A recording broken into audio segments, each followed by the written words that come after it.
You already know what it is. Horns Down Podcast, Kchris Griffin, Hall of Fame College Football Podcast with Jason and the coach. We're here tonight. Chris Mason is tied up with some things, so shout out to that guy. You know that's our guy, Sooners 360. Mason, how are we gonna do this without him, bro? This is weird. that is weird. We've been rocking pretty hard. We have, man, for about a year now. So this is a little odd. And you know what? It happened organically too. Just us just doing a couple of shows together. It was like, hey, y'all, yeah. So hey, we're gonna do the damn thing. We're gonna do this. We're gonna get it all situated and everything. But we're gonna jump into some to talk about to not go on is the only thing. Huh? Yeah. It's just too much to not talk about. But hey, look, the Javonnie Gibson thing. This is what we say. We acknowledge it, but I think the thing to be optimistic about is that, to me, I think he's gonna be back, and I think he could be back early. Could be back, yeah. He could be back early. He could be back mid-year or whatever the case may be. But I think that you will be able to get him back at some point. So it's just one of those things where, like I told you, people, June is a beautiful month. Why? Simply because it's the start of summer camp, and you get to see who the hell is healthy, who's not. And you get a lot of updates about that stuff right there. And this is the opportunity because you feel like, hey, this is a guy that you think that, let's be honest, he could potentially be the Kyle Williams, right? Or I think I'm saying that guy's name right, the wide receiver from Washington State, right? Last year with Mateer and all of them. Yeah. He's somebody that could come in there. Look, know the type of injury it is. Think it's a break to, what was it, a tibula or fibula or whatever it was. Yeah, I don't remember which one of the two, but it's one of those. And from what we're feeling or what we're hearing is that, and none of this is like confirmed through the school or any of that kind of stuff, but what we're hearing from family members is we believe that it's a clean break. And one of those breaks that, you get one of those fractures where you don't go in and do surgery and get it fixed right away and get it healing right away. It could be a year long. You know what I mean? It's one of those things that could keep you out. If it went the way it sounds like it went, and it is that break, yeah, you got an opportunity to bring him back. You know what I mean? An opportunity for him to get healthy. And so, that he was very excited about the season coming up. I think more than anything, I mean, it sucks for OU fans. It really sucks for the kid. You know what I mean? It really sucks for the kid. Great story. He's been working his ass off to get to this point. I don't think that he really believed that he or understood of how good maybe he was, coming out of it because he's doing it against the lower level. But we've seen during the camp that he's been great. So sucks for him. I hate it for that, that he's having to go through this. But I'll tell you this. Somebody said this the other day in one of the other shows. It's like everything happens for a reason and God doesn't make mistakes. So whatever this is, you got to feel like there's got to be something behind it. Now, and I mean, we can go all negative if we wanted to and go, oh, we're snake bit and blah, blah, blah, blah. And I mean, you know what, man, it's going to be what it is.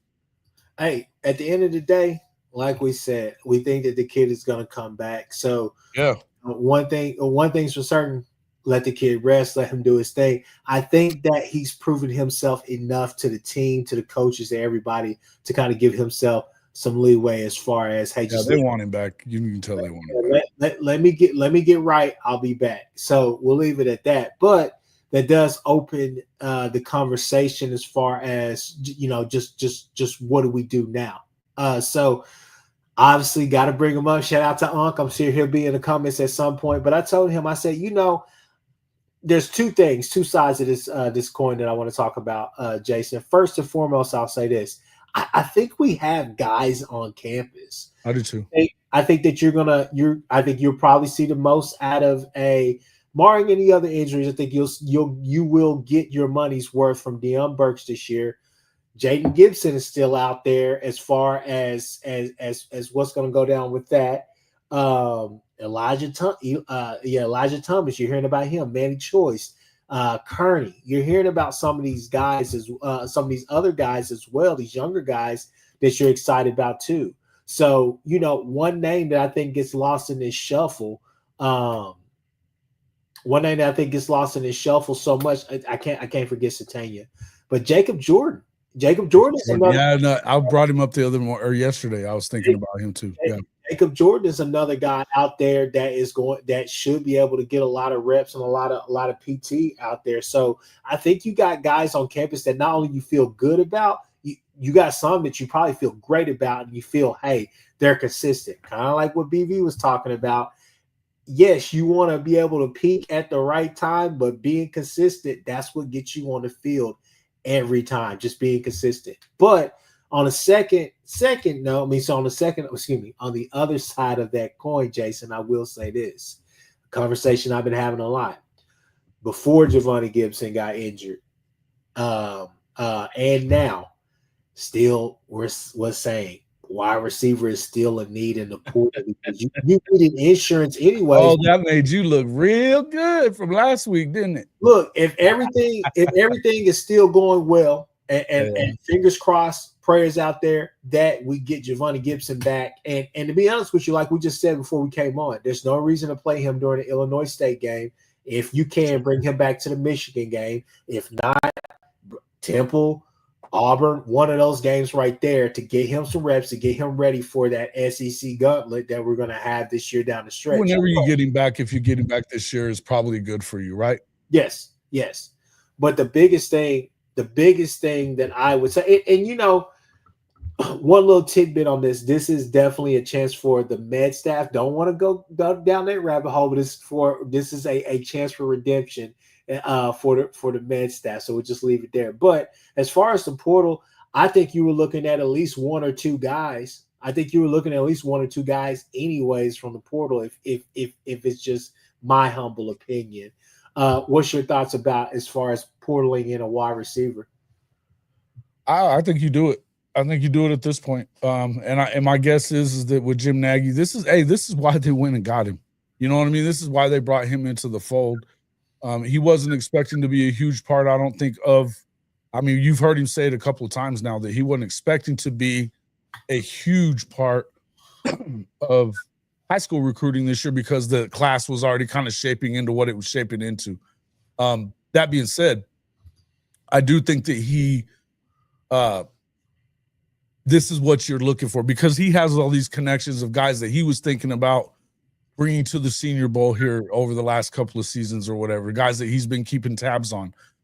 So being able to reach out to their managers and kind of gauge where they might be, who might be there. We've had a couple of people that are always in the chat here that have talked about certain guys out of FCS and things like that. We've heard a familiar name quite a bit around Sooner Nation, and Trejan Bridges being in the portal, coming out of Central Arkansas, I believe it is now, is where he's been the last year. Where he had another decent season there, 7 touchdowns, like 700 and something yards. Former 5-star. I don't know that, and I was going to ask you what you thought about that, but we'll go back to that in a second. It's just, I definitely think that you go out there and get one or two guys that you believe, if you believe that they can come in and make an impact. Yeah. Now, if they're just depth pieces, I don't know. I don't think that's what you're looking for at any point when you're going to, because just depth pieces are not really the guys that you're looking for. You're looking for playmakers here. That's true. Let me jump in here real quick. Look at this. We got a super chat. Wow, Ben G, 10 bucks. It's good evening, fellas. He says, first time you've even got one of those things on here, right? Horns down right there. I finally sat down. $10 and horns down. Shit. I finally buckled down and said, all right, I'm going to do it. Ben G been like, hey, dude. Regardless, though. There's Jay, too. Jay's in there. You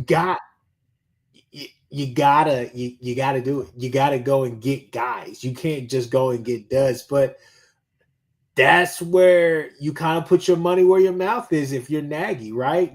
That's where all our hopes are with Nagy. Obviously, you hear the name Trejan Bridges, but you also see the Terrell. I think Terrell, or is it Terrell David? Terrell David. I think he's from Central Oklahoma, right? No, from UCO. Went out there and looked it up, guys. If you didn't know, UCO probably had the best season out of any Oklahoma team last year, university-wise. That's a high bar. Yeah, 1,600 over 1,600 yards through the receiving, and then also however many catches and touchdowns that he had. So the kid was out there balling, doing his thing. So I mean, it's interesting. What's up, Jay? What up, Jay? I mean, as far as the Trejan Bridges thing, I kind of think that's a dead end, not necessarily because of the legal trouble and all the rest of the stuff. I think all of that stuff has ran its course. I think for the most part, Seth McGowan, Mikey Henderson, for sure, Seth McGowan and Trejan Bridges have for sure moved on, meaning like other places. Haven't really seen too much or heard too much about Mikey. I think Mike, last time I looked it up, which may have been a year ago or so, I think he was like maybe at a JUCO or so. I don't know really where Mikey Henderson was at. I was really excited about that kid. But Trejan Bridges, Seth McGowan, I mean, they're all removed from that. They know what, goes with that stuff or whatnot. It's on OSCN, people. A little turning up for y'all. It's on OSCN if you want to go and follow all of that stuff, unless it's sealed for whatever reason. But regardless, second chances, I think, yeah, he could get a second chance if it's affordable. I think he and the Davis kid from UCO would be affordable, because I think that one's damaged goods, the other one is coming from UCO. Yeah, I mean, let's just be honest with you. They're not. I mean, the amount of money that he's getting at UCO, if he's getting any, is not going to be comparable to what he would be getting at an OU or a bigger program. Even OSU, as far as the NIL department, that's something that they lack. So I think that, that while they may be aggressive as far as, hey, this is what we want to do, we can get you, we can bring you in, this and that, blah, blah, blah. He can get better offers if he's looking to really cash out, which is probably what he's trying to do. So It's just one of those situations where, I mean, honestly, what are your thoughts about it though? Would you bring Trejan back if it was you? Do you think he fit, or let me ask it another way? Does BV think about doing that with I mean, again, we talk about how important soul mission and the culture part of it is. Does he even fit in with the culture of this locker room? I mean, I think he can. I mean, you gotta remember, a lot of those kids, a lot of those things are gone. I mean, a lot of the things that were there, a lot of people have probably went on. No telling. I don't know who he was hanging out with outside of the team. I don't know, what girl he was talking to. Maybe those were upperclassmen while he was here. So the thing you got to think about, a lot of people have moved on. You know what I'm saying? So I don't necessarily know if their same vices or the same, steps towards failure are still here. I think he could come in if he's a guy I'm never going to say never with this staff here, simply because this is a different regime. Well, I'm not against second chances is what I'm saying. You know what I mean? And from what I can tell from they ended up dropping most of the charges. I know they had to plea out of it or whatever, but it pled out to something small.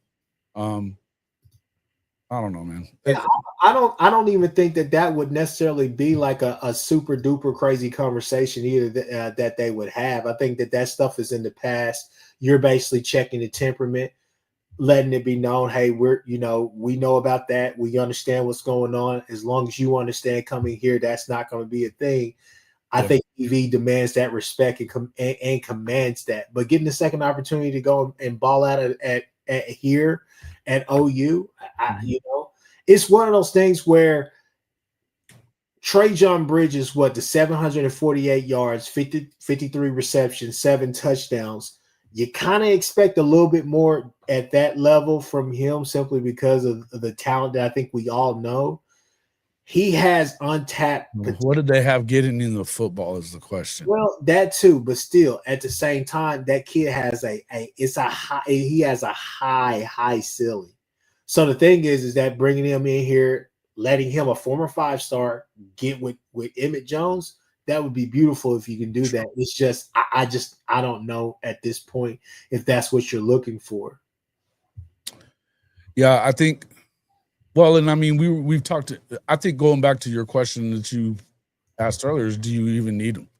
Or what do you got here on campus? Well, now we know that some of these guys have been for some level of banged up, but it's nothing serious, like anything other than the Javanni injury is anything super serious. I think we heard a lot of stuff about Countess Lewis that he had a groin thing going on.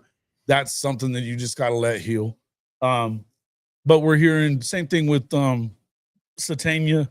He's been a guy that we heard a lot about. But I tell you, I still am waiting to hear. I heard Ivan Carrion was a little banged up too, but we've been waiting on him to kind of step up as a big target here. He's 6'7". I think that he's a guy that could provide you a big time target especially in the red zone, 50-50 ball guy. Let him go get balls. I think that would be big. The other one would be, we're hearing great things about Manny Choice and especially Elijah Thomas. These are freshman kids, and I think, but that's the reason, I don't want to not say anything too about Zion Kearney. We've heard really good things about Zion. I think he was coming on really well towards the end of last season as well. I think that he's going to be a dude. I think that there's guys in the room. I don't know that you need to reach for anybody in particular. I do think you need depth, and but at depth though, you need to go get guys. So is the guy from UCO really that good? I don't know. Let's flip this on his head, Jason. Let just follow me right here, because you brought up a name that I think this would be a good segue into another part of this conversation too. How many wide receivers would you take in the portal, knowing what you know now? I think two-ish, 1, 2. So if you take 2, and let's just add a little bit of spice to it. Let's say that, it's a little bit costly because you go and get some cream. Mason is here, isn't he? Let's just say you go get a couple. Let's say you go get a couple, a little bit of a premium, that right there. Okay. So here's my idea. Here is my idea, people, to solve our tight end problem. Okay. So this is what I would do. You can go mess around and get you another tight end. Hopefully that's kind of in the, in the queue, right? But basically all I'm saying is this right here. If you want to go get you another tight end, that's perfectly fine, since we did lose, Devon Mitchell. Yeah. But here's an idea for you. It seems like you may have something with and I'm going to butcher her name, but I know Huggins, the Kent kid or whatever, the other kid from Kennesaw State. And obviously I think there are going to be packages in there like H-back, a lot of H-back use for Koenig. I think Koenig is gonna find his way on the field this year in a big way. However, to kind of hide some of your inefficiencies for that flex tight end, why is Carry-On not being kind of pushed towards that? Now, I don't think he wants to be I don't think he wants to be a tight end. That's why. I don't think he wants to be a tight end either, but it's a need and it's a way for him to stay on the field and for him to be effective as well. The kid has all the intangibles, and the kid I agree with that. I don't think that he's a speed guy to the point that he could never be a tight end, and maybe that's what he becomes if he ever. It may be where he's headed towards. I don't think that that's where he wants to be at the moment. It just doesn't seem. It seems like they would have probably pushed for that before now. I'm just saying that would. But I'd love to see him on the field more. I don't care how you put him in. To be honest with you, I don't give a shit what you do. I'll say again, I don't think that this offense is predicated on you got to have a traditional tight end guy anyway. So I think that you could line him up all over the field and still call him whatever the hell you want. And that's what I'm trying to say. You're pushing him out to be your flex tight end as far as being able to be used in that way. That way, those formations can get pretty freaking quick. You get what I'm saying? I mean, and that's the thing, is that it's going to be interesting to see what variation of this Arbuckle offense are we going to see, because we know that he's a coach that will actually build it around. The small sample size that you guys got to see last year with JJF, I know I'm laughing about that, but the small sample size, you saw the difference whenever you actually go to your players and say, hey, look, what plays do you feel the most comfortable with? You get what I'm saying? Like, what do you feel good with? And so I think the other part is what Jimmy's saying. His blocking part it's going to be more of like what we were talking about with Koenig. He's more of an H-back. I don't even know if you're doing that. I think he's just a guy that could be a nightmare problem. Obvious situations coming out there. You know what you're doing, and he's a guy that you can hide as well as far as in those bigger personnel sets or formations. Excuse me. You could come out there and you can hide him. He does not have to block. He's a guy put his head in the dirt, and then once he goes, he's gone, and he's running around. He's doing this. But he's a guy that you could scheme in there to do different things. And I mean, that's, to me, I could see that happening. But that's a way, if money is short, if you don't have all the money in the world, that's an easy fix within as far as pushing him out. He's still going to be a wide receiver. I don't think it's super. Yeah, I think so. But I think that if you're looking to add depth, that doesn't add depth for anything. That takes away from your depth as far as, you know what I mean? You got the injury, you haven't added to it. So I think if you do go and get 2 wide receivers, okay, fine. Or you could do a wide receiver and a tight end if there was a tight end there. I don't know that, but I'm starting to feel like the tight end room is probably okay. It almost feels like they went, because they got 3, right? They got 3 in the portal already. And so it feels like they were kind of prepping for the inevitability that this dude wasn't going to be around.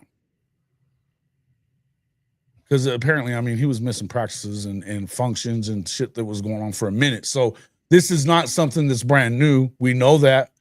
And I just think that's why they already have 3. Again, I don't know how much you have to have your traditional. I think you kind of got that in the 3 guys that they brought in the portal. And then when you add Canick to the group, you still have, look, I don't know what's happening with Caden Helms. I don't know. I know Chris Mason doesn't think a lot of where he's at. I think that you could still get something out of Caden Helms, being the athlete that he is. Now, this is where, I think this is where you have to find out. But again, I'm still of the belief that you don't have to have anybody in particular as far as the tight end is concerned, because I think that Ben Arbuckle is going to build this offense and run this offense and game plan around what is in the room, not what isn't. And I think tight end may prove to not be a deficiency like it has been these past 2 years, right? Yeah. Where it's damn near been non-existent since Braden Willis, right? So yeah. And that was even kind of, I mean, I don't think that Leb used him as much as he probably could have, but yeah, definitely caught him. He was definitely breaking it down. Speaking of, I'm a fan of Jim Naggie more. The more I listen to him talk, the more I'm down with what he's talking about. My thing with it is, I'm just saying that's a fix within. If wide receiver is going to be your focus and you're going to have to spend money in the portal, that is a quick way to kind of allows you to kind of just continue to put more into that, and not to spend more money on that. Hey, look, I think that. Yeah, and I don't even know that that's something you got to really announce. That's just something that you do. You go out there if you're Ben Arbuckle and you stick him in some situations. Look, if somebody and again, kind of going off of what we talked about last week, how involved is the tight end in this system? Meaning, is there any split T type formations, or is there anything where we would be in a bad position like we were last year, where the blocking was just abysmal as far as trying to put, well, that's where I think we're good, right? I think the blocking side of it, I think that's with the guys that you brought in the portal already. Mm-hmm. I think they're more traditional tight ends they were already tight ends and they block, right? You might get some, and they're tall enough that you might be able to make them a target also. But I think still more than anything, they're that guy. But I'll go back to what, as far as, if for the blocking stuff, I think they're in good shape there. And we know that his offense kind of evolves to what he has. Now, I'm telling you, people, you should go back and watch Washington State. If you haven't gone back and watched Washington State, understand that he does anything. Jumbo set, I saw him under center. I saw him huddling at times. all things that you haven't seen around here in a long time, right? All things you haven't seen in a long time. So to me, I think that you're in a situation where, I don't know. I'll just put it, and I'll go back to what I said last week. I don't know if I said it on this show last week, but I did say it somewhere.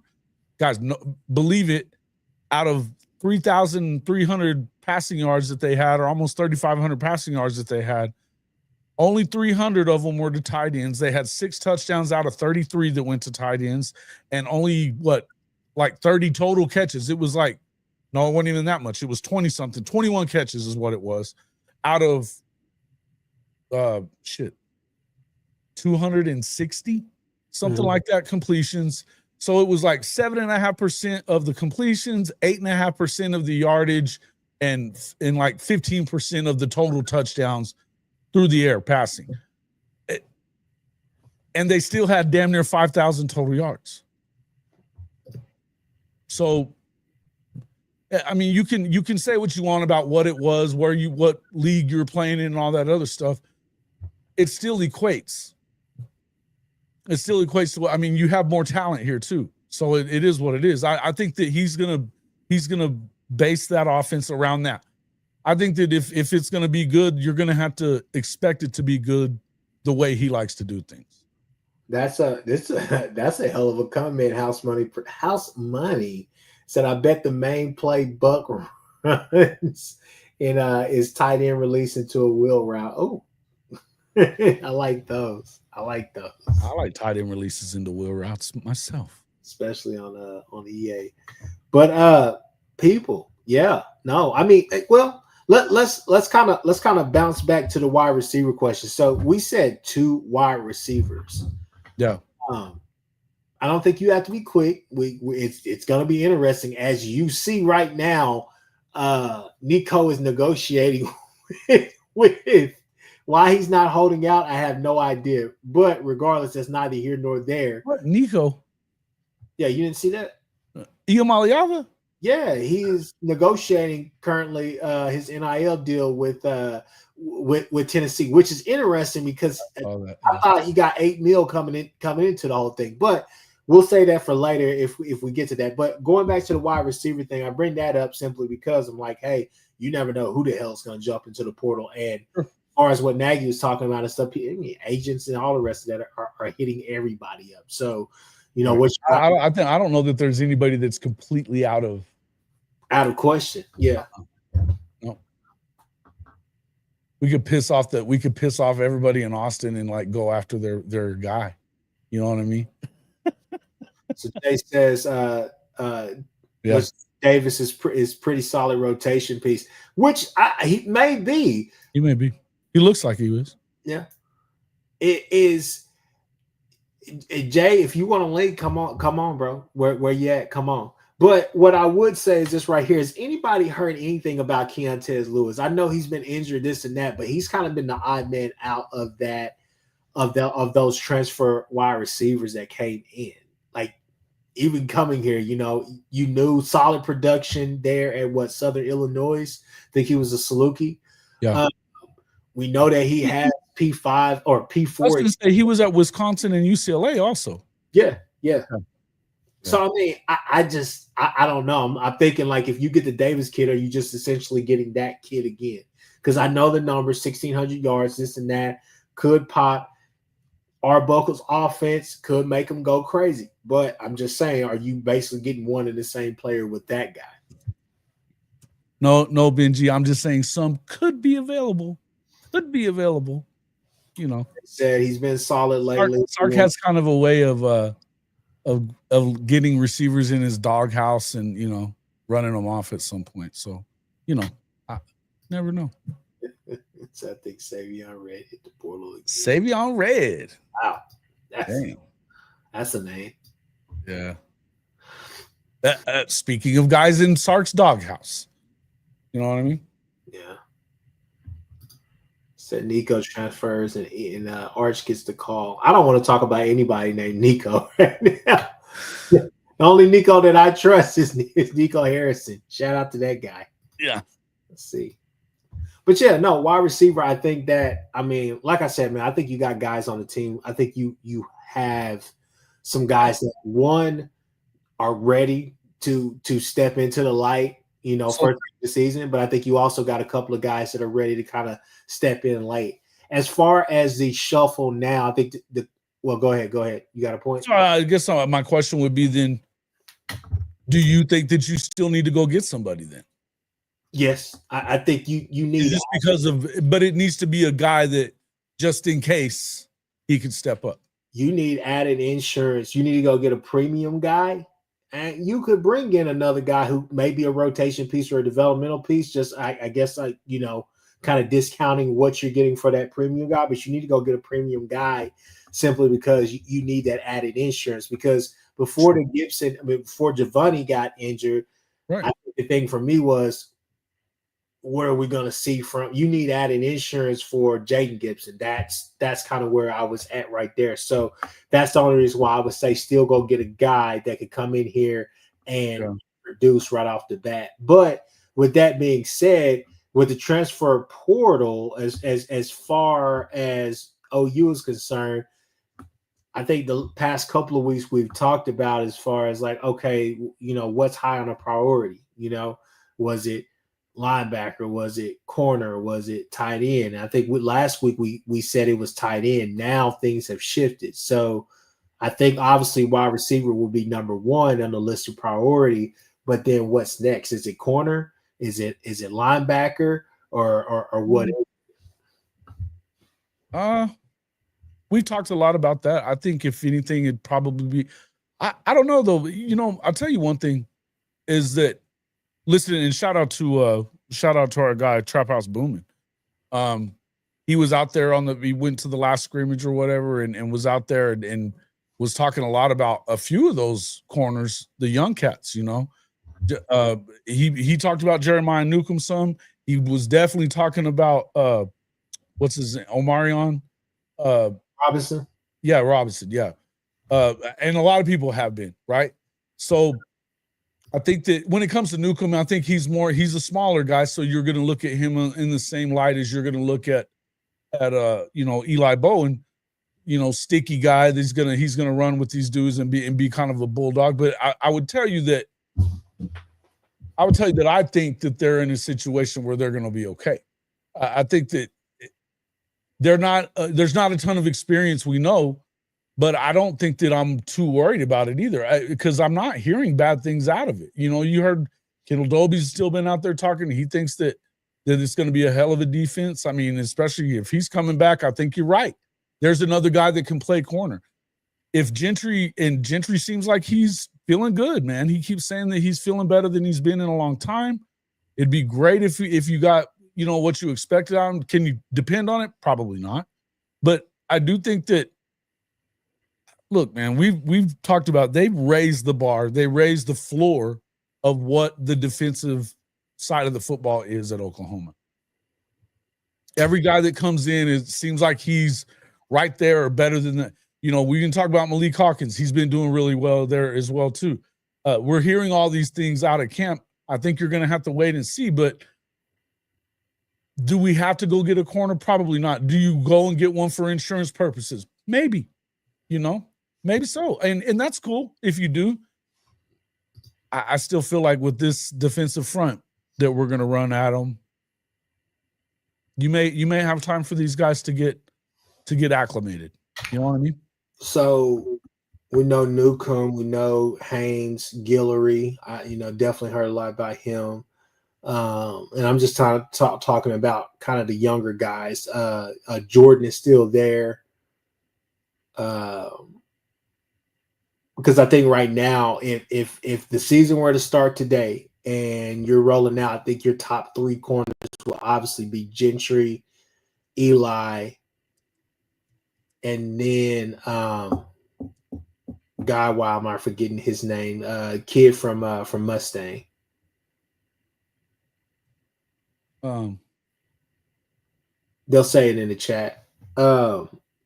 Tristan Haynes? No. Kid from Mustang. Not he's from. He was from. Yeah. My goodness. Oh, let me go find it. Hold on. No, yeah, Jacoby Johnson. There you go, Jason. Oh, yeah, Jacoby. Yeah, it does. I think those would be your three right now. At least that's who I would be rolling with. I think that fourth guy is just kind of that unknown piece right now, because you have a great room full of to me just great young pieces. Could be Newcomb, it could be Guillory, it could be Haynes. Cortland Guillory is who I was meaning to say, not. I'm not necessarily sure kind of where you're at with that, as far as just kind of like your top four. Again, I think that at this point, do you not go out there and you look at all of the positions and you're so like, okay, it's not necessarily a needs, it's needs plus who's the best guy out there. Mm-hmm. You know what I mean? Is who could make the biggest difference? Because if it's a guy, you don't want to, why would you spend, resources on a guy that is the same as somebody you have in the room? Yeah. No, I mean, you're going to get a premium guy. Right. And who's the best guy out there? That's what I'm saying. If you know you got two needs, like Uncle's saying in there, you might lose a couple of these guys to the portal. I don't know who you're losing to the portal as far as receivers are concerned. Who is he talking about? Who's he said that to you before? I mean, he said it, but about, bring it up, spit it. Actually, who was it? I think he mentioned something earlier today. Maybe I'll let whoever it was. I'm just saying, if that's what you're looking at, if you think you're going to get two guys, right? And because that's the biggest need you probably have. And then there's, maybe there's a third one, but that you really like too, or whatever, but there's also a corner. But is the corner what you have? Is there a linebacker out there that is he going to be better than is there a guy that can come and crack the top three in our linebacker room? Probably not. Why would they leave? You know what I mean? Unless feels like to me, there's not going to be that dude out there that's going to be better than one of the guys that you've already recruited in here and have. I mean, I just don't think that that's the case. So I think at that point, then you go and you get, all right, if we're lining all these guys up, then we start talking about what's the best value here. What are we going to get the most out of for the money that we have? I think the problem in the linebacker room is that they really like where Nesta is at. Even with the baseball and all the rest of that stuff, they still think it's going to be fine. So, I mean, that could, prove to be a thing. But, gosh, obviously down that list, it would be Kip, Kobe, Samuel, Kendall Daniels. That's kind of like your solid four. But I think the Heineke kid? Yeah, well, no, Taylor Wine has been doing good at outside linebacker too. They say they've been talking about him all week. So, I mean, that as well. Taylor Heim, not Taylor Wine, Taylor Heim. Heim. So, yeah, that's who it was. Yeah. So, the whole thing for me is just like, I think they kind of have that built in as well. So, I'm not necessarily sure if that's not necessarily a major need right now. I don't think it is either. So that kind of I think that's lower on the totem pole, just like offensive line may be lower on the totem pole as well. Well, they just didn't they just get the other guy from Stanford? I'm not sure if they got him yet. I don't believe so. That would have been everywhere. Obviously, backup center is a need, but I think that those two you could say, hey, we could find the right guy here at these positions. Here's the question if we're going to talk about the O-line, we're assuming all these guys are hanging around. The money situation may say otherwise. If you've got a guy like, and I'm not saying anything bad about Jake Taylor.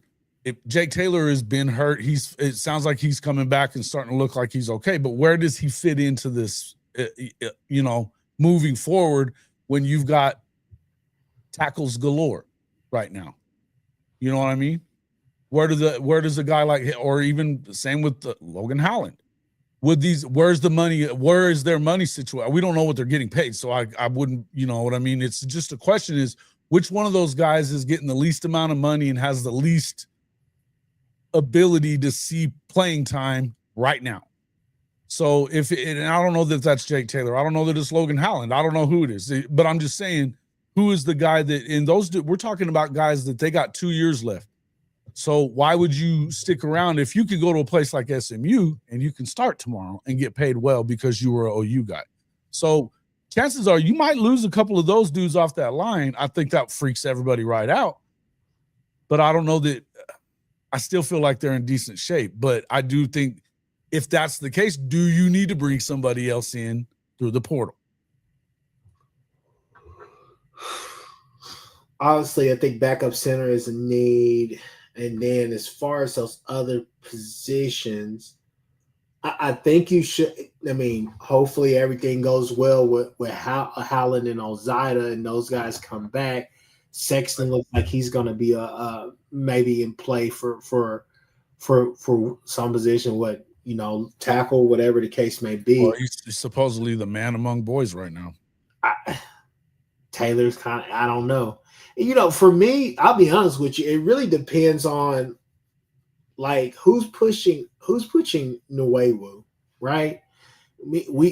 I think last time we talked about Nwewu, I think we kind of disagreed, and like I told you, I was like, man, I just not seeing the push for as big as he is. I think that's why they're pushing him to center. Yeah, I mean, yeah, you could. Yeah, I do. But if you get a backup center in the portal, I mean that's just kind of one of those things where it's like something's got to give with that kid. Like either he's going to be the big mauler, not just a hog molly. It's not enough to be a hog molly inside anymore. We haven't had dominant inside play since, and I hate to bring up maybe Caden Green. Just recently, give at least a recent. Or when Sexton moved to guard, on that side of during that last year that we went when we played at FSU in the bowl that year.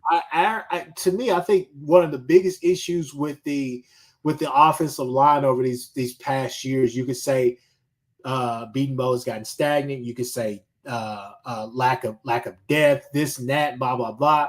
To me, what it is a simple fact of our inside, like our interior linemen were just, I wouldn't say soft. They weren't maulers. They weren't physical. Oh yeah, when Caden Green left, then it was. I think he may have. You had 1 year that you didn't get the guys that you probably felt like you needed to, right? As far as like immediately ready dudes, and that's the game you play in the portal, though, Chris. Right. Yeah. I also think that you got to look back at 2021. That they only took one guy, or what was it? 5 total between 21 and 22. I mean, that messed with that. That meant that you were going to have to play that portal game, moving forward and hope that everything worked out. And one of the years it didn't. So I would say that I think they're okay. I think they're going to be fine in that area. They've looked really good. I think it was a really good point that Chris Mason made last week when he said, I don't think they put those guys out there to do a bunch of one-on-one stuff if they're just going to look stupid. Because the way this fan base is going to react to that. Well, everybody in the chat right now, go ahead and spam it. Tell us what is the priority list for OU as far as the portal. All right, let us know. Is it what's your top 3 spots that they have to address in the portal? Wide receiver, cornerback, linebacker, wide receiver, cornerback, edge rush, right? I don't know. Like, what are your thoughts right now as far as what you need to address? I'm just throwing stuff out there, Jason. I was going to say, wait, what? Yeah. All right. Hey, this is respectable from a Texas fan. He says tight end, wide receiver, O-line. Yeah, okay. That's respectable. That's respectable. Like I said, just spam that and we'll definitely talk about that. Let's see.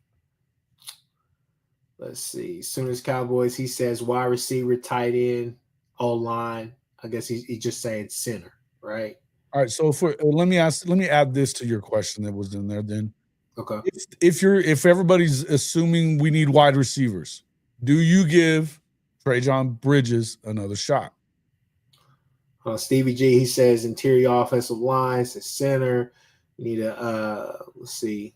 DB and wide. DB and wide receiver, yup. Let's see. Stan J says Stanley. Big wide receiver. He wants a big wide receiver. How tall are you talking? What's the intangibles? That 6'3" and up guy. I like this right here. I like that. I think that, yeah, wide receiver, DB, and tight end.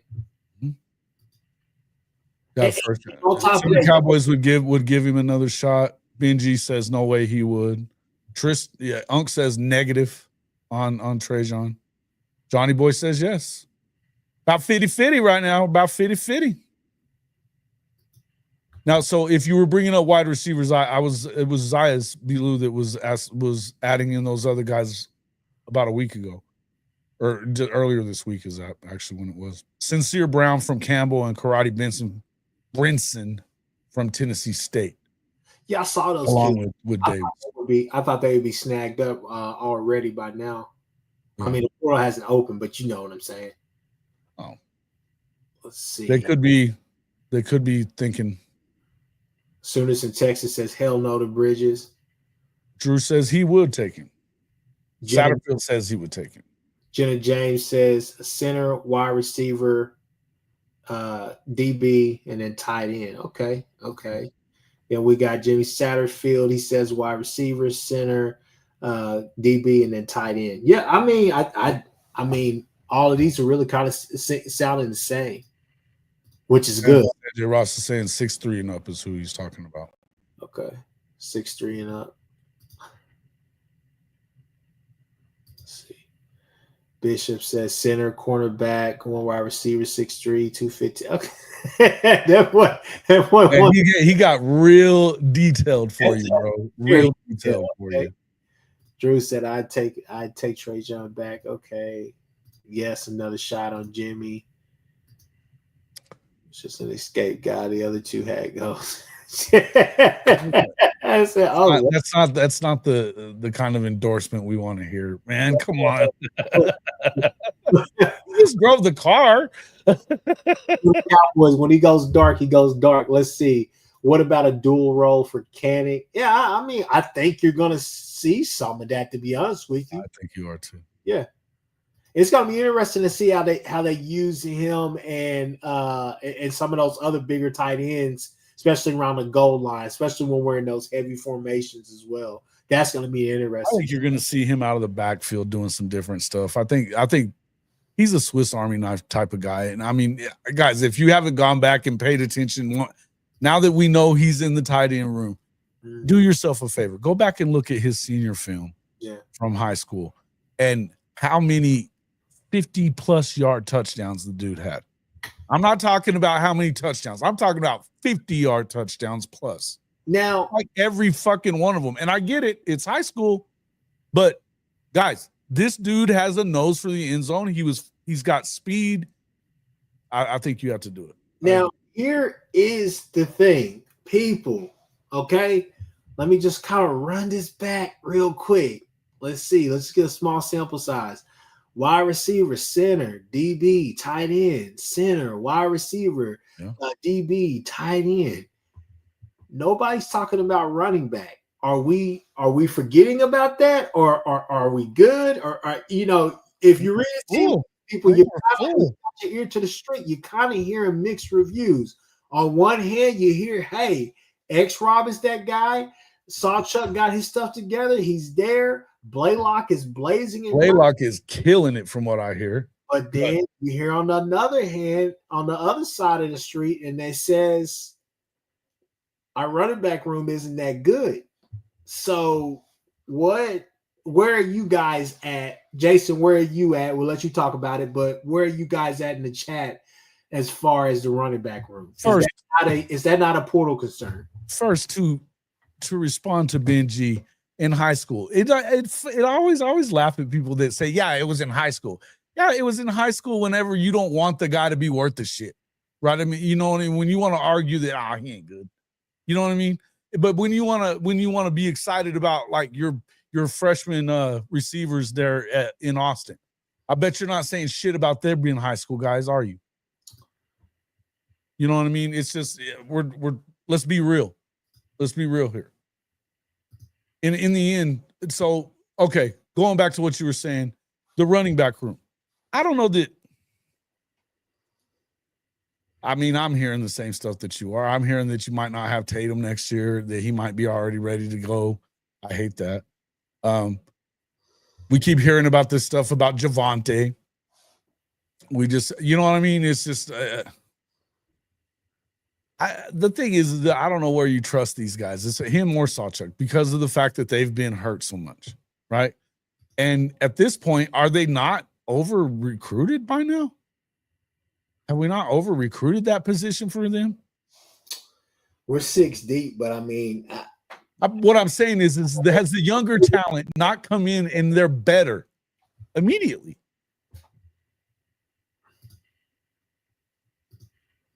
Okay, Chris, are they not? I mean, look, I'm a believer in X-Rob. I like Tatum a lot. I think Tatum. I do too. Hey man, I'm not dissing Tatum. I think that the fumbleitis stuff can't have it. No, but my guess is he's going to fix that. But here's the thing: Torrey Blaylock's dad has done this, right? Yeah, and he comes in at 200 pounds, ready to rock and roll, run through tackles, and he's a home run guy. Maybe that's why we're hearing that Tatum may be out. I don't know. Look, something's got to give. I mean, unless Franklin is going, because I think you're X-Rob, Sawchuk,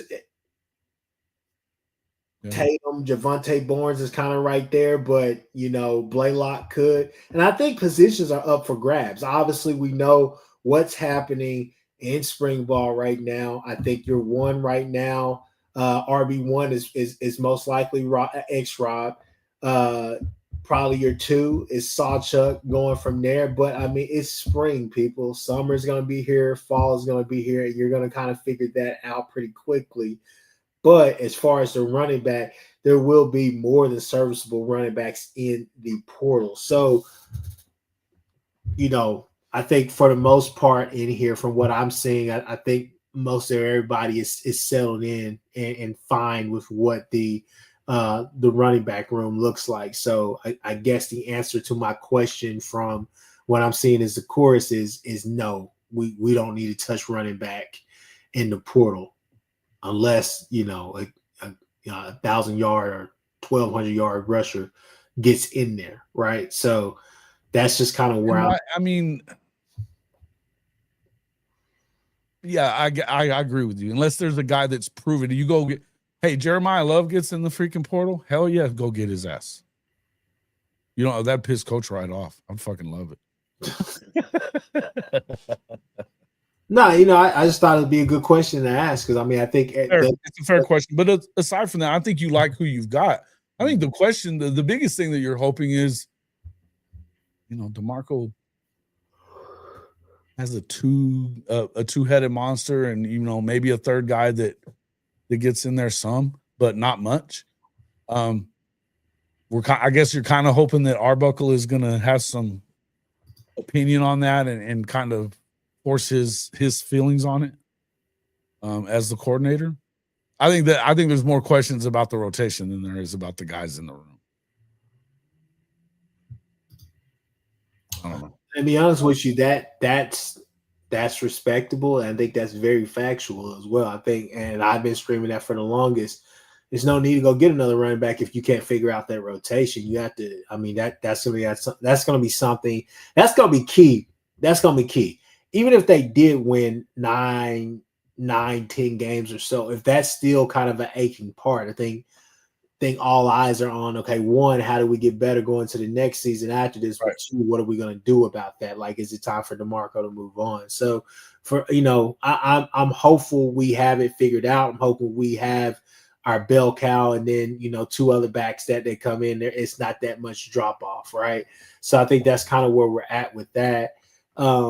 And then being able to possibly use Kanik in some situations, not necessarily as a running back, but just kind of, whatever kind of formation he's going to have. Because I think that's going to be a wrinkle to this offense is what you can do with the tight ends. Tight ends may come out there and surprise us. We don't necessarily need – we need guys that 1 can block and 2 are decent pass catchers. That's what we need. If we don't have a Mark Andrews, Grisham, Grant Calcaterra, right? I don't necessarily believe. I mean, could be that type of guy. I don't even necessarily know if we have anybody as athletic as Brady Willis who can kind of hide some of that, just being able to play off of just raw talent alone, honestly. Because Levy just used him just kind of as like his baby. Yeah, that's what, isn't that what Kanik is raw talent? I mean, yeah. What's have to? You have to? Yeah. I think the room's pretty damn full. There's only so many guys that can get carries. Let's just be real. All eyes are kind of on Franklin right now. To me, I think that's. And honestly, I've heard from some places that it might be Tatum might be out. You've heard that as well. I mean, those are whispers in the wind, but I think for me, and I can speak for a lot of people, I think kind of all eyes are on Franklin. Like, what's he gonna do? Right? Because it's like his last. Hey, you know what though? When he got the football last year, he was probably had more 20-yard runs than any of the other dudes I saw.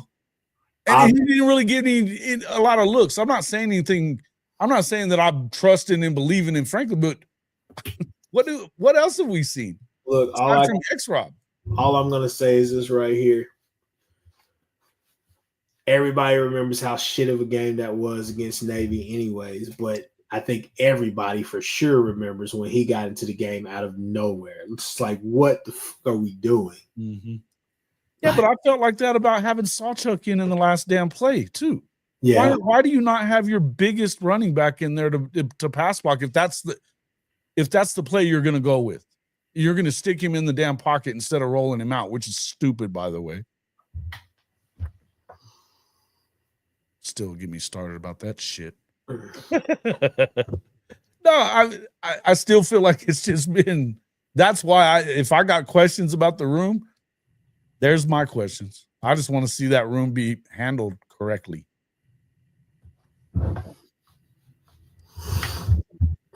What else you want to talk about?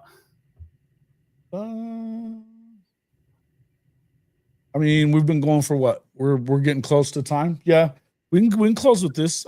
Crimson Combine. Do we hate it? Do we love it? Where are we at? They're adding the 7-on-7 portion, which I think is pretty cool. So if the fiance was not going to that stupid ass concert down there in Stillwater to help them raise, a couple of NIL dollars, then I'd definitely be there because I think it'd be interesting to see. I mean, everybody wants a normal spring game, but I mean, it's going to be a decent event for whoever goes. Okay. It's just, a little getaway weekend as well. And then also, like I said, they're going to have a little bit of the 7-on-7 stuff. Obviously, 7-on-7 has taken on a life of itself, but at the same time, the first time you kind of get to see Mateer and some of those guys get to, just throw and all the rest of the stuff. And it's nothing wrong with that. I think everybody wants to go out there and just see what's going on. Yeah. I think we're seeing the end of your traditional spring game anyway, no matter how you slice it. I think next year you're going to see a mix of kind of this stuff or going up against other schools, however that may be. I'll just say one more time on the record, hell no to Bedlam outside of an actual Bedlam game. Yeah. But aside from that, I think that I don't know what I think about it. The reason that we're hearing and listen, in view of the fact of these injuries that just happened on Monday, here we are thinking, hey man, we made it through spring, nothing serious, but oh shit. In view of that, I'm okay with it. But I'm still wondering if that's I don't know, man. We keep hearing that they're not tackling much in practice. Or that there's not a ton of this stuff going on. But my question would be, why do we need a starter in the last couple of practices of the spring anyway? Why this is the time that if we're going to talk about any of this other stuff, and that'd be where I'm at, is that, that was, and I felt this way and I kind of spewed this out to a couple of people. It's like, damn. Feels like that would be the one where, at this time of spring, Let's get deep into the depth chart and let them get more reps than they're going to get when the fall rolls around. Because we may need them if we're going to stay snake bitten. We need them to know what the hell's going on. And if they're only getting a couple of reps here and there, that's tough. It's tough to do. So I don't know. Anyway, I don't love the idea of not having a spring game. But I understand why they're not. Aside from that, I'd just say, yeah, it is where we are. All right. So what? Hey, yeah, we should go to some NIL talk. Did you see that tweet I sent you? I was just gonna say, like, what are your thoughts about the whole Nico thing? Nico Iamaleava. Well, I think it's par for the course, man. I don't have a problem with him doing it either, by the way. Again, I'm pro player on this deal. When it all boils down to it, get what you can get, player. Go get it. Get your money. But and the other thing is, and if we're going to talk, we're talking Nico, there's going to be a lot of dudes that are probably going to be available. That's why I was saying you could probably say any name in the country, including in this roster, and say they might be available. They might be floating their names out there because we've heard Marcus Dent talks about it on my show all the time. He gets calls all the time. They know how the number even gets out, and he's getting calls all the time from agents and guys that are, is he interested? What's his bottom line? And, he's played, we're talking, Isaiah has played one game in college. He's even, and he's been a little banged up this spring. I think it's always open. It's always going to be opened up right now. I will say this, that I saw this, and this is shout out to the Wild Ute, but he keeps bringing up this thing about the clearinghouse, that Deloitte clearinghouse deal that they're trying to push through, that they're going to be out there testing or looking at all these NIL deals once you go into rev share and making sure that they're fair market value. Which I said in my I tell you, and right, well, I'll tell you then what I'm saying to you is you guys are full of shit if you think that this is that all of a sudden we're going to the let's have competitive balance and shit in college football. Look, you're out of your damn mind. That's the reason why Eric Claude is my friend right now. He's talking, he says but I'm telling you, Jason, there is going to be some type of cap at some point simply because not on NIL, there's not, brother. There's not. You're going to be able to look, there are going to be different outside forces that force you to put a cap on this because I think with the that's cap. That's cap. Going to evolve. It's going to evolve. Shit. You're capping, bro. You're capping. You're capping about the cap. Is that what you kids say? Capping? Quit capping. Anyway. Bro, I'm telling you, you cannot tell anybody how much money they can make for endorsements, and that's what it is. Like I said, if you don't want to put the cap, if you think the cap is unrealistic, then the cap is on rev share. The cap is on rev share. There is one thing that you could do to fix a lot of this. Just like they have an SEC, make it universal. Start messing with these players' eligibility as far as just saying, look, you want immediate eligibility, either stay at your place or come here, but you had to sit out again. Would you go back? Would you still go? Okay, you can say all this shit and act like it's going to be reality when it isn't, because all I got to do is go back and give you all these damn court, all the stuff that's Mr. Attorney, what's going on in court? It's telling you can't fuck with their NIL. Look, here's a thing for you. As far as K is a commie. As far as that is concerned, I'm gonna say this to you right here. As a lawyer, okay, and my uncle is gonna love this because he always calls me a bullshit attorney, anyways. So Jason, just like they wrote that law yesterday, I can write a new one today. How you want me to do it? All right. Look, we can figure this out today. I'm just telling you, at some point, you're gonna have to fix a lot of the stuff that you're doing right now, because a lot of the stuff that you're doing is basically just temporary blocks that you're setting up, because you're going to knock it over again and actually come in with what's going to be real. I think at the end of the day, I don't believe that you could tell a player how much they can or cannot make. However, there will be some limits as far as what the schools can do. And that's what the revenue share is actually doing, is forcing some schools to say, hey, this is what we can pay you. This is what the average direct payment is going to be. But when you get outside of that, as far as all the rest of the stuff, you're trying to make sure you're not being easily influenced by all these people. So Big Red Otto and Norman is not fucking up screwing up a Rhett Bomar year that's supposed to be a fucking Heisman year. I'm still pissed about that. But all I'm saying is this right here is that, yes, you're not going to be able to get every under the table deal. However, you will be able to expose a bunch of things, and you're putting people on notice.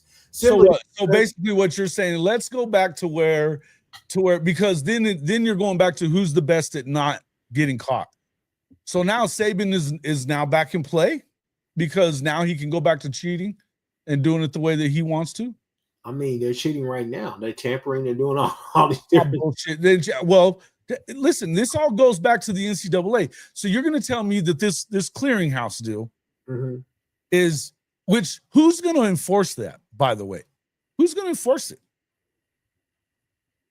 The NCAA? Is that who we're going to trust to enforce that shit? Here's the thing, Jason, I'll put it like this right here. I'm not waiting on team, because that's what they are. I'm not waiting on the NCAA to do anything. What I'm waiting on is whenever we break apart from the NCAA to these two super conferences, and then they're putting rules in there themselves as far as what's governing, and all these players. That's where you fix it. Yeah, and that's where you fix it. You get to a point where you have collective bargaining, have actual contracts instead of year-to-year contracts, where you can change your contract every year, and then you can start having some control over that. That's an easy thing to sit here and say, but what's non-legit? These guys are going to decide what's non-legit NIL. You're just trusting the NCAA to make that or Deloitte, whoever it is, to make that clarification. Bullshit. Or be bought out on their own. Are you joking? Are you joking? Here's an idea. NCAA, listen to me. If you want to get this right, hire Kchris Griffin, attorney at law. Okay, I will find every contract. I will be, what did BV say? I will bring a suffocating, devastating defense. You will never see any of you players that's out there taking non-legit NIL money. You will never see the light of day on the field. I promise you won't touch grass. I'm telling you. Quick plug. But no, in reality, I'm just saying this right here. You're not going to be able to catch every single deal. But you're not going to be able to go against a federal judge's decision, a multiple time decision, by the way. You know what you do, right? Jason, listen to me. All right. Start messing with with the house money. Start messing with that. You're going to have to get out there. You're going to actually have to say, hey, look, you know, those incentives and different things that they do and all the rest of this stuff, we will penalize you. And if these are non-legit NIL deals, this and that, blah, blah, blah, we will report you, yada, yada, yada. You got to go deep. He's full of shit. I'm just saying, you got to go deep. I'm telling you how to fix it, man. I'm telling you all the different things, the points to attack, whether you want to listen to it or not. Who the fuck is that guy? I'm just saying, if the NCAA really wants, they're gonna have to get down there and get bare knuckles. I mean, I'm talking about like kickboxer, like Van Damme, kickboxer. You know what I'm saying? It has to be realistic rules, though. The point is, it's got to be realistic rules. The NCAA is being proven to not have any teeth. It's going to take these super conferences or somebody else, a real governing body, and somebody, but they're never, you know, Chrissy said, yes, they can. They did it with, like, the transfer portal means shit with the NIL. It doesn't. And I guarantee you another thing. If somebody were to challenge that transfer portal rule in the SEC, a player did it, and somebody within the SEC was to say, yeah, you know what? We don't want to go by that rule. We don't want, you know what? You can't do shit about it. It goes to court. Guess what? That gets shot down too. You're not going to make rules that go against what the courts are telling you is legal. You're not doing it.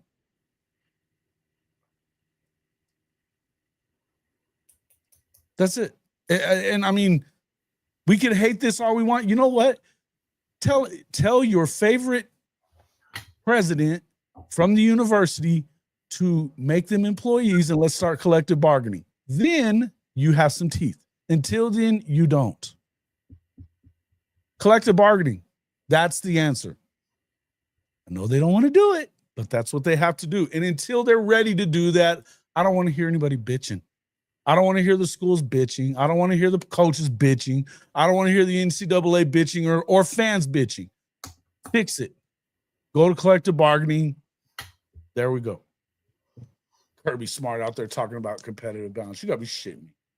I mean, like I said, there are several ways to be able to, and let's be real. It's not necessarily that it's direct, but the fact that you can make players ineligible for all of that if they transfer. I'm telling you, you can mess with the transfers. There's certain ways that you could mess with it. You could say, hey, you get all the NIL you want the year after that, but you're just going to be on scholarship and you're going to go from there. But scholarships are basically becoming obsolete now. Simply because NIL deal, they don't even have to go to school before long.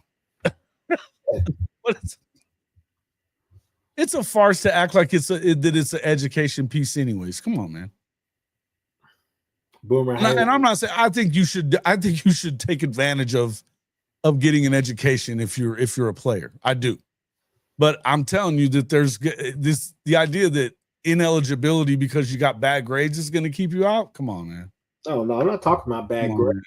I'm saying any of that kind. I'm just saying all this stuff that the way that you think you knew it from before, there's no way you can do it. And a Riley 2-0. And first, please update your freaking record because he's not 2-0 against the SEC. But nobody's forcing these players to be in the NCAA. Okay, he said this last night on what the show I did with Marcus, talking about who was the player again. You were talking about that he was really pissed because Oregon got a guy that they had developed for 2 years, and because they offered more money and they were tampering. Okay, he was in the portal, so that means they're not tampering. This right now you have free agency year after year. That's what it is. Why wouldn't you go be a free agent every year if you could be? Why wouldn't you? So in order to do that, collective bargaining, get an actual contract in the works, then that way, then you'll start. I think when you do that, that's when you see the NIL actually slow down because it's going to be more national brands, or you have to go out and get somebody from the area, say, businesses around Norman and OKC that are coming after these athletes to actually pitch a product for them. Mm-hmm. Right. I think more or less you will see a lot of businesses probably partner with the schools more than ever now. Because now if you can get that built in, and if I was a school, that would make money for me. If you didn't have to pay 30% to an agent that's like acting like the collective is the same as going and getting a brand to come after your guy. I mean, the thing is, I think the easiest example you could make is or just kind of made up scenarios just like that. So the easiest scenario I could pretty much put out there is, hey, look, Landers, Dodge Ram Chrysler dealership or whatever here in Norman, right? There's no reason why they should not be, begging. They should not be at the front doorsteps of OU right now telling them, hey, let's partner up to the point where anytime you guys have a player, blah, blah, blah, this and that, they're not having to go this, blah, blah, blah. You guys pay this. We can work out a somewhat of a deal. We can pay a little cash on the back end of the deal, but the prize of it is they get a brand new car. right? What, car of their choosing, whatever the case may be, whatever we have on the lot, they're going to be able to, get that. If they want to go to Ford, they want to go here, whatever.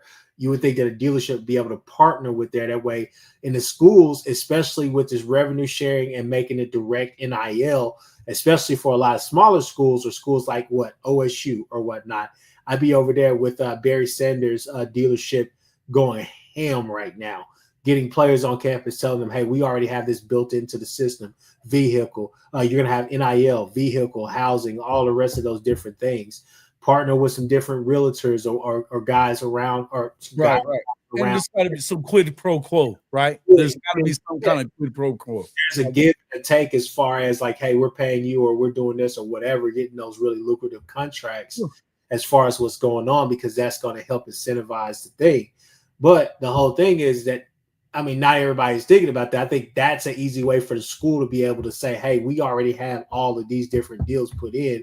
Not saying that some of them don't, because I'm sure Nick Saban's on campus or Kirby Smart right now as a current coach, right? Kirby Smart, I'm sure that he could say, hey, I'm going to take you down here to the Mazda. Hell, Texas basically is renting out Lambos left and right. So I'm sure they have some type of deal with a dealership or whatever. But that's just a kind of a clear example of what needs to happen as far as trying to make this universally sound more uniform as it is, where schools are allowed to partner with these different, and that right there prohibits or stops the whole thing, the rule that you were talking about as far as, non-legit NILs, if we just call it that. But that's kind of just my opinion. But when it comes to the non-legit NIL, I'm just saying there's no way that you're going to think that they're not going to be sophisticated and smart enough to be able to prove that. These dudes have been cheating for forever. Since long before we were born, they've been figuring out ways to cheat and not get busted. Let's not get it twisted and act like they're not going to continue doing the same thing. And let's also not stop listening to coaches that are acting like they give a shit about this being balanced or it being fair. Fair, again, is where they judge pigs. The fair is not the idea that we really want this to be the NFL and we want it to be competitive, balanced. Anybody can win. We know damn well better than that. Now, here's on the flip side of that. On the flip side of this, Jason, I know this is a college football show, but I will say this: if they don't fix the NIL game, then what we had for probably the last decade in college basketball, which was parity, that's going to go away again for a real long time. Yep. Because chalk is going to rule again. Well, because, there's no FCS or anything like that as far as Division I basketball. You're Division I. So the problem is that out of all 300 however many Division I schools there are, here's the issue for the smaller schools, smaller D1 schools, and then you have the D2 schools and teams like guys like that, and they're saying it right now. They're basically becoming JUCOs because they're having to build a new roster every single year. Some of these coaches are having to get new players, 15 new players each year, simply because of NIL. Eligibility is gone, all the rest of those things. So there's a lot of different factors. So it's killing the college basketball game. Those windows and all the rest of that stuff is out of whack. So they're going to have to fix it because it's going to kill sports. But to do that and to get that for your school, you got to give something else too. Collective bargaining is where that's at, right?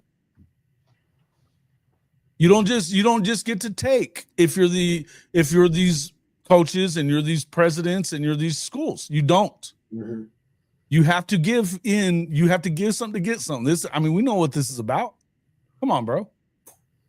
You're doing contract work all the time. I just know that. Do you expect for your clients to get something in return for what they're giving? Look, my client's getting everything.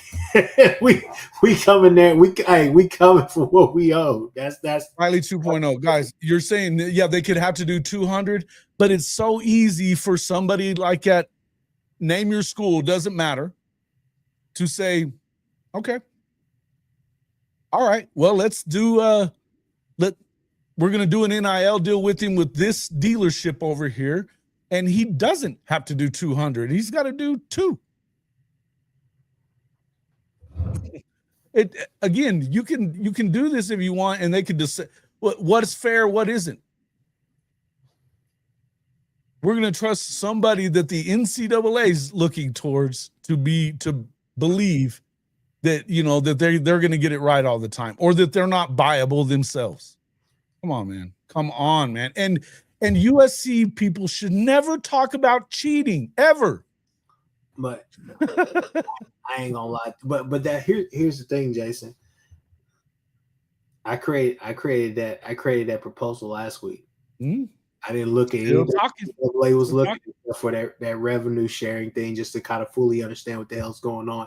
To factor that in, since that is something that is currently basically about. That's almost here, man. That's almost here. All I'm saying is that I can think of several different ways you could fix it. As far as like passing legislation and all the rest of that stuff, that's something that you got to lobby and all the rest of that for. You can go. It's one of those things where it's legislation. Is it going to get held up in court? You could do that, but that's the thing. You got to fight it out in court. Sometimes here's the best thing I can tell you, right? My mentor, she would tell me this all the time. Sometimes, Chris, you gotta stop trying to settle at some point. Just take it to court. Don't spend your client's money on bull crap. Don't do any of that. Just gotta take it to court. You gotta fight it out. You gotta go win. And that's what you gotta go do here. If you're the NCAA, I can't give you any more ammo than I've already done. I don't know what to tell you. Because a lot of stuff like that you're sending and I'm seeing.